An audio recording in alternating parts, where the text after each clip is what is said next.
As a ஃப்ரெஷரா என்னோட career start பண்ணும்போது இது யாருமே எனக்கு எனக்கு இன்னும் நல்லா ஞாபகம் இருக்கு. என்னோட ஃபர்ஸ்ட் சேலரி வந்தோன்னே 2 days நான் அவ்வளோ ஹாப்பியா இருந்தேன். Because I had a lot of plans. அதுல ஒரு பிளான் சேவிங். பட் மாசம் போக போக ரீசார்ஜ், அமேசான், நெட்ஃபிளிக்ஸ், வெளியில ஃபுட் ஆர்டர் பண்றது அப்படின்னு கடைசியில அடுத்த மாசம் சேலரி வர எவ்வளோ டேஸ் இருக்குன்னு கவுண்ட் பண்ண ஆரம்பிச்சிட்டேன். சரி, இனிஷியலா சம்பளம் கம்மியா இருக்கு, இன்கிரிமெண்ட் வந்தோன்னே சேவ் பண்ணிக்கலாம் அப்படின்னு யோசிக்கும் போது இன்கிரிமெண்ட் வந்த அப்புறமும் என் செலவு தான் ஜாஸ்தியாச்சு.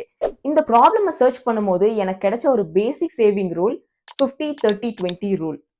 இது என்னன்னு உங்களுக்கு சொல்றேன், என்ன ஃபாலோ பண்ணிக்கோங்க. அதாவது 50% need, 30% want and 20% savings. For an example, ஒரு 30K சேலரியில 15K நீட்ஸுக்கும் 9K வாண்ட்ஸுக்கும் அண்ட் மீதி இருக்க 6K சேவிங்ஸ்.